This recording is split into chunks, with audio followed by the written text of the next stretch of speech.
ఉన్న బంగారాన్ని విడిపించి ఆ రోజు ఆన్లైన్ రేటుకే మేము కొంటాం. Sharma gold company.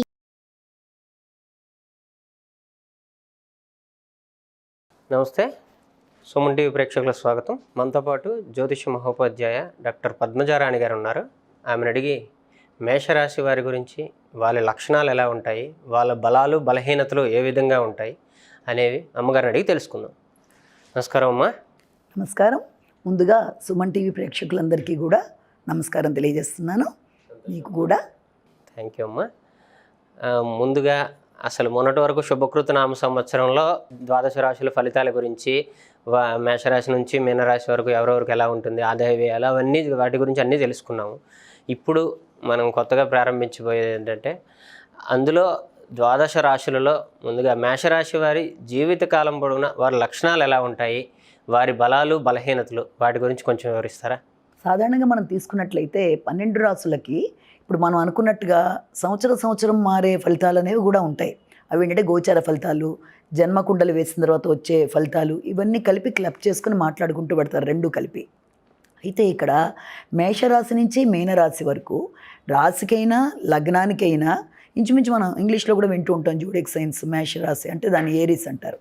వీళ్ళందరికీ కూడా ఇంచుమించుగా కామన్గా కొన్ని లక్షణాలు ఉంటాయి. అంటే మేషంలో ఉంటూ పుట్టిన వాళ్ళకి, మేషరాశి అయినా మేష లగ్నమైనా, ఇలాంటి వాళ్ళందరికీ కొన్ని లక్షణాలు ఏంటవి ఆకృతి రూపంలో తీసుకోవచ్చు, అంటే ఫిజికల్ అపిరెన్స్, దాంతోపాటుగా వాళ్ళ యొక్క ఫిజికల్ ఫిట్నెస్ ఆరోగ్యానికి సంబంధించి కానీ, తర్వాత దాంతోపాటుగా వాళ్ళ యొక్క క్యారెక్టరిస్టిక్స్ అంటే లక్షణాలు ఎలా ఉంటాయి, తర్వాత వాళ్ళ యొక్క సామర్థ్యాలు ఏంటి, అంటే వాళ్ళు దేంట్లో వాళ్ళు ఎక్కువ స్ట్రెంగ్త్గా ఉంటారు, వాళ్ళలో ఉండే లోపాలు అనుకోవచ్చు, బలహీనతలు అనుకోవచ్చు, వీటిని మనం మాట్లాడుకొని వాటిని ఏదైనా అధిగమించే ప్రయత్నాలు ఎలా ఉంటాయని చెప్పడానికి 12 రాసులకి సంబంధించి 12 రాసులైనా లగ్నాలైనా లక్షణాలు ఇప్పుడు మనం మాట్లాడుకుంటాం.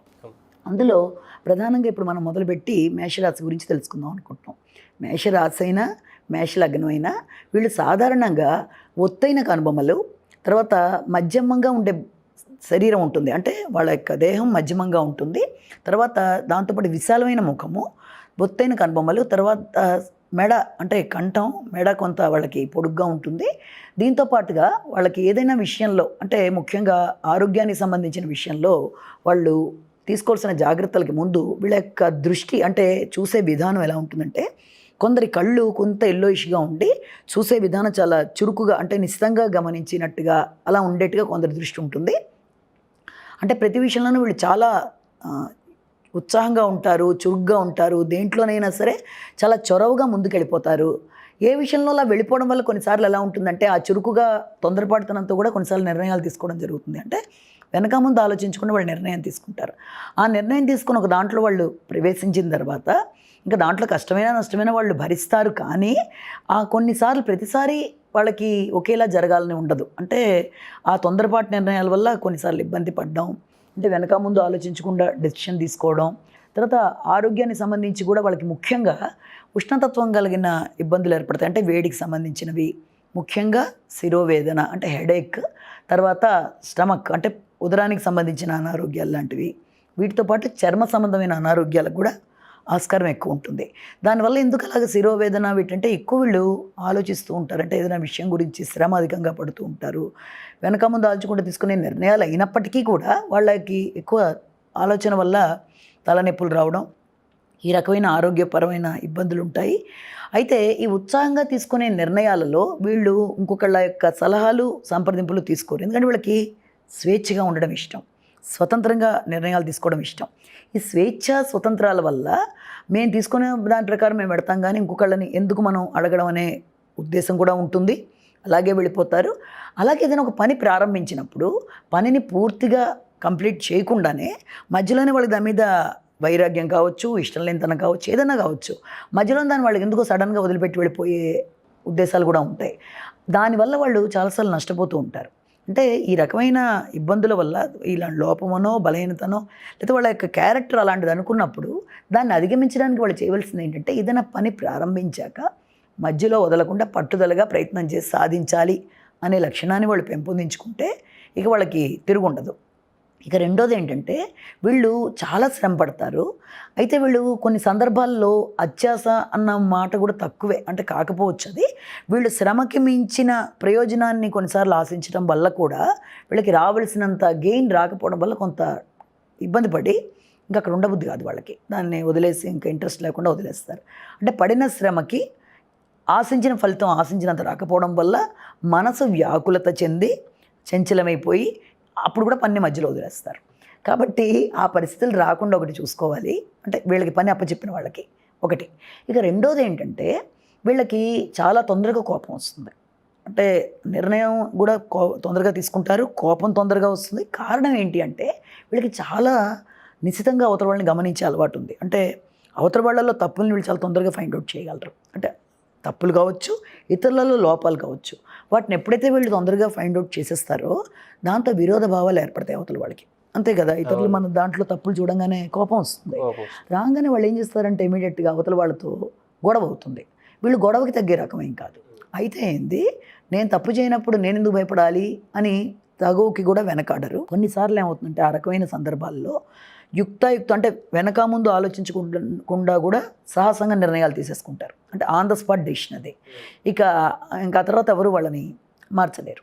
ఇక దాంతోపాటు ఇంకొక ముఖ్యమైన విషయం ఏంటంటే వీళ్ళకి ఆలోచనలు చాలా బాగుంటాయి, కానీ ఆలోచనలని సక్రమంగా కనుక కరెక్ట్గా ప్లాన్ చేసుకుంటే చాలా చక్కటి విజయం లభిస్తుంది. వీళ్ళకున్నన్ని ఆలోచనలు వీళ్ళని ఒంటరిగా వదిలేస్తే వీళ్ళకు వచ్చే కొత్త కొత్త ఆలోచనలు వాళ్ళే ఆశ్చర్యపోతూ ఉంటారు. అబ్బా, మనకి ఇన్ని ఉన్నాయా మన బుర్రలో, ఏదో అనుకున్నాం కానీ వాళ్ళే అనుకునేంత మంచి ఆలోచన పరులు, అంటే ఉపయోగపడే ఆలోచనలు అవి. ఆ రకంగా వాళ్ళని ఉపయోగించుకుంటే చాలా చక్కగా ఉంటారు. ఇక రెండోది ఏంటంటే వాళ్ళు ఏ కార్యక్రమంలోనైనా లాభ నష్టాలు కూడా చూడకుండా ముందుకెళ్ళిపోతారు. అలా వెళ్ళిపోవడం వల్ల కూడా కొన్నిసార్లు ఇబ్బందులు ఎదుర్కోవడం. ముఖ్యంగా వీళ్ళు ఏం చేయాలంటే ఒక లక్ష్యాన్ని ఏర్పరచుకొని ఆ లక్ష్యం దిశగా వీళ్ళు అంటే ఇంకెటూ చూడకుండా ఏకాగ్రతగా దాని ప్రకారం ముందుకు వెళ్ళిపోయినట్లయితే వీళ్ళు అనుకున్నది సాధించగలుగుతారు. రెండోది వీళ్ళు మనస్సుని, వాక్కుని, ఈ రెండింటిని కొంచెం నియంత్రించుకోవాలి. ఎందుకంటే కోపం అంటూ వచ్చిన తర్వాత వీళ్ళు ఏం ఆడుతున్నారో వీళ్ళ మీద వీళ్ళకి ఇది ఉండదు. ఎందుకంటే దానికి మెయిన్గా అధిపతి ఎప్పుడైతే కుజుడయ్యాడో వాళ్ళకి ఇంకా ఏమీ వాళ్ళు ఆగరు. అయితే ఇంది గొడవ, ఏదైతే అది అయిపోయింది, ఏదోటి తేల్చేసుకుందాం, వదిలేసుకుందాం, పోదాం అనేంత కూడా వెనకాడరు. అందుకని వీలైనంత వరకు వాళ్ళు మనస్సుని, వాక్కుని కంట్రోల్ చేసుకోవడం ఒకటి, తర్వాత ప్రారంభించిన పనిని మధ్యలో వదిలేయకుండా వెళ్ళిపోవడం ఒకటి, ఇలాంటివి చేసుకుంటే వాళ్ళకి ఇంకా ఎదురు అనేది ఉండదు. ఇంకొకటి ఏంటంటే ఇతరుల అభివృద్ధి చూసినప్పుడు దీన్ని జలసీ అనద్దు, జలసీ కాదు, వాళ్ళకంటే అతిక్రమించాలి, అంటే వాళ్ళకంటే మనం ఇంకా పైకి వెళ్ళాలనే ఒక కాంపిటేటివ్ స్పిరిట్ వెళ్ళాలో చాలా బాగుంటుంది. ఆ కాంపిటేటివ్ స్పిరిట్ని కనుక విద్యార్థి దశలో విద్య మీద కనుక చూపిస్తే పిల్లలు ఎవరైనా చాలా చక్కగా రాణిస్తారు.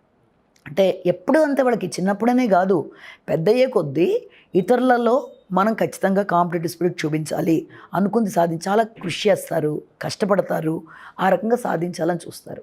ఇంకొకటి ఏంటి, వాళ్ళకి నాయకత్వ లక్షణాలు ఎక్కువ ఉంటాయి, చాలా లీడర్షిప్ క్వాలిటీస్ ఉంటాయి. దానివల్ల ఏమవుతుంది అంటే ఆ లీడర్షిప్ క్వాలిటీస్ వల్ల చాలామంది వీళ్ళ యొక్క నాయకత్వాన్ని కోరుకుంటారు. అంటే వీళ్ళకి తొందరగా నిర్ణయాలు తీసుకుంటారు, నిర్ణయాలని తొందరగా అభిప్రాయాలు మార్చేసుకుంటారు, వీళ్ళే వాళ్ళ నిర్ణయం తీసుకుంటారు, వాళ్ళు ఎంత స్పీడ్గానూ మార్చుకుంటారు. అలాగే వీళ్ళు హక్కుల కోసం పోరాడతారు. అంటే ఏదన్నా దేంట్లో ఏదైనా ఉంటే ఇది న్యాయం, ఇది ఇలా కావాలని వాళ్ళ తరపునే కాదు, జనరల్గా కూడా వాళ్ళు ఎప్పుడైతే పోరాడతారో అలాంటి నాయకుడు కావాలని సొసైటీ కోరుకుంటుంది. అందుకే ఎక్కువ మంది రాజకీయాల్లో కూడా వీళ్ళు రాణిస్తూ ఉంటారు. అంటే వీళ్ళకి ఇంకా వెనక ముందు ఆలోచన ఉండదు. అలాగే ఏదైనా ఒక విషయం వస్తే ఫటాఫట్ అక్కడే నిర్ణయం చెప్పేస్తారు. అంటే ఇంకా నిష్పక్షపాతం, అవతల వాళ్ళు ఏదో అనుకుంటారనే ముఖస్థుతి ఉండదు. నాకు అనిపించింది నేను చెప్పేశాను అనే అంత ప్లెయిన్గా ఉంటారు తప్ప ముందు ఒక మాటగా వెనకాల వెళ్ళి ముందు బాగుంది అని వెనకాల ఇలాంటివి ఉండవు. అవతల వాళ్ళు ఏమనుకున్నా చెప్పాల్సింది చెప్పేస్తారు. అది కొందరి దృష్టిలో ఏంటి వీళ్ళు ఇలాగా మనని తక్కువించారా, వెటకారం కాదు, అది కాదు, వాళ్ళ లక్షణం అంతే, ఉన్నట్టు మాట్లాడడం. తర్వాత దాంతోపాటుగా ఇంకా ముఖ్యమైనది ఏంటంటే వీళ్ళు ఆలోచన కన్నా అభివృద్ధికి ప్రాధాన్యత ఇవ్వడం వల్ల కొన్నిసార్లు ఆలోచించకుండా నిర్ణయాలు తీసుకొని డబ్బుల విషయంలో కూడా నష్టపోతూ ఉంటారు. అది ఇంకొక ముఖ్యమైన విషయం. అంతేకాకుండా వీళ్ళకి స్పీడ్ ఎక్కువ దేంట్లోనైనా. ఆ స్పీడ్ వల్ల ఏం చేస్తారంటే పందాలంటే ఇష్టం. అంటే కొందరి విషయంలో ఏంటంటే దూబరాగా ఖర్చు పెడతారు వాళ్ళు, ఇలాంటి వాటి మీద పెట్టి బాగా గెయిన్ చేసే వాళ్ళు కూడా ఉంటారు వీళ్ళల్లో. కానీ దానికోసం కూడా వీళ్ళు అధికంగా ఖర్చు పెట్టే క్యారెక్టర్ ఉంటుంది. దాతృత్వం అనేది ఉన్నప్పటికీ కూడా వీళ్ళు ఎలా థింక్ చేస్తారంటే మనం ఇది చేయాలంటే అవతల వాడి వల్ల మనం ఎంతవరకు ఉపకారం పొందాం కాబట్టి ఖచ్చితంగా సరే వాడికి దాతృత్వంలో ఏదైనా చేద్దాం అనుకుంటారు తప్ప ఎలా పడితే అలాగా ఖర్చు పెట్టడానికి ఇష్టపడే రకం అయితే కాదు. అలాగే వీళ్ళకి జనరల్గా స్త్రీలతో కలహాలు వస్తూ ఉంటాయి. ఎందుకంటే వీళ్ళ మనస్తత్వానికి వాళ్ళకి చాలాసార్లు కలవదు. సోదరులు ఉన్నా కూడా వాళ్ళతో కొంతవరకు అభిప్రాయ భేదాలు కూడా వస్తూ ఉంటాయి. అంటే వీళ్ళ లక్షణం అంతే. అలానే ఎవరిని హామ్ చేసే రకం కాదు. ధనానికి సంబంధించి తర్వాత ఆస్తులకు సంబంధించి కూడా వీళ్ళకి కొన్ని లావాదేవీలు ఉంటాయి. అలాగే వీళ్ళకి ప్రథమ సంతానం ఎవరికైనా సరే ఒక 3 years వచ్చేదాకా కొంత ఎక్కువ శ్రద్ధ చూపిస్తారు. వీళ్ళు చూపించాలి వాళ్ళ యొక్క అన్ని విషయాల్లో. అలాగే వీళ్ళకి 45 years వచ్చిన తర్వాత దాకా 45 years ఏజ్లో కళత్రానికి సంబంధించి అంటే జెంట్స్ అయితే లేడీస్కి జెంట్స్ కళత్ర స్థానానికి సంబంధించి కొంచెం ఆరోగ్యం మీద శ్రద్ధ వహించాలి వాళ్ళకి సంబంధించి. అంతేకాకుండా వీళ్ళకి ఏంటంటే ముఖ్యంగా నీళ్ళు అంటే ఇష్టం ఉండదు. నీళ్ళు అంటే తాగడానికి కాదు, జలం అలాంటి ప్రదేశాల్లో కొంత ఎక్కువ ఇష్టపడరు వీళ్ళు. అంటే ఇష్టపడకపోవడం కానీ వ్యతిరేకత అని కాదు, దానికి అంత ప్రాధాన్యత ఇవ్వరు. అది ఎందుకో వాళ్ళకి కొందరు బోట్ షికారులు ఇలాంటివి ఇష్టపడేవాడు అంటారు జనరల్గా లైఫ్లో. వీళ్ళకి జలానికి సంబంధించినవన్నా జల ప్రదేశాలన్నా అంతగా ఆసక్తి చూపించరు వీళ్ళు. బాగా వేడి కారం ఇలాంటి పదార్థాలు అంటే వాళ్ళకి చాలా ఇష్టంగా ఉంటుంది. అలాంటి పదార్థాలు తినడం కానీ తాగడం కానీ. తర్వాత ఏదైనా మనసులో విషయాన్ని నిర్మోహమాటంగా చెప్పడం, కోపాన్ని కంట్రోల్ చేసుకోలేకపోవడం, అవతల వాళ్ళ యొక్క మనసులో భావాన్ని నిశ్చితంగా గమనించటం. అంటే గమనించి ఈ రకంగా ఎవరికైనా సరే ఇంకొకటి వీళ్ళని ఫాలో అయ్యే వాళ్ళు ఉంటారు కానీ వీళ్ళకి ఇష్టం ఉండదు ఒకళ్ళని ఫాలో అవ్వడం. వీళ్ళు ట్రెండ్ తయారు చేయాలని కోరుకుంటారు. నేను ఒకళ్ళని ఫాలో అవడం ఏమిటి అని మనసులో అనుకున్న అదేం వ్యక్తపరుస్తారని కాదు, వాళ్ళ లక్షణం అది. వాళ్ళు ఒకటి మొదలు పెడితే వాళ్ళని ఫాలో అయ్యే వాళ్ళు ఎక్కువ ఉంటారు తప్ప వీళ్ళు ఒకళ్ళని ఫాలో అవడం అనే దానికి వీళ్ళు ఇష్టం చూపించారు, అలాంటి వాటిలోకి వెళ్ళరు. సో ఈ రకమైన లక్షణాలు. అలాగే వీళ్ళ ఆకృతి ఈ రూపంలో ఉండడం, ఆరోగ్య విషయంలో ముఖ్యంగా వీళ్ళు చర్మానికి సంబంధించి తలనొప్పి ఇలాంటి వాటికి స్టమక్కి సంబంధించి ఎక్కువ జాగ్రత్తలు తీసుకోవాలి. అన్నిటికంటే ప్రధానంగా ఏదన్నా మొదలుపెట్టినప్పుడు దాని మధ్యలో వదిలివేసే లక్షణం కాకుండా పట్టుదలగా వాళ్ళు కనుక ప్రయత్నం చేస్తే తప్పనిసరిగా చాలా చక్కటి విజయాలు వస్తాయి. వాళ్ళ ఆలోచనలని కరెక్ట్గా అవతల వాళ్ళు క్యాచ్ చేసి దాన్ని అమలుపరిస్తే వీళ్ళల్లో ఎన్నో నూతనమైన విషయాల వల్ల ఇతరులకు కూడా లాభం ఉంటుంది అది అన్న విషయాన్ని ఇతరులు గమనించుకోవాలి. ఇది ఈనాటి మన మేషలగ్నం మేషరాశి వాళ్ళ యొక్క లక్షణాలు. చాలా సంతోషం అమ్మా, చాలా బాగా వివరించారు. ధన్యవాదాలు. సుమన్ టీవీలో మీ పర్సనల్ అండ్ బిజినెస్ ప్రమోషన్స్ కోసం కింది నెంబర్కి కాంటాక్ట్ చేయండి.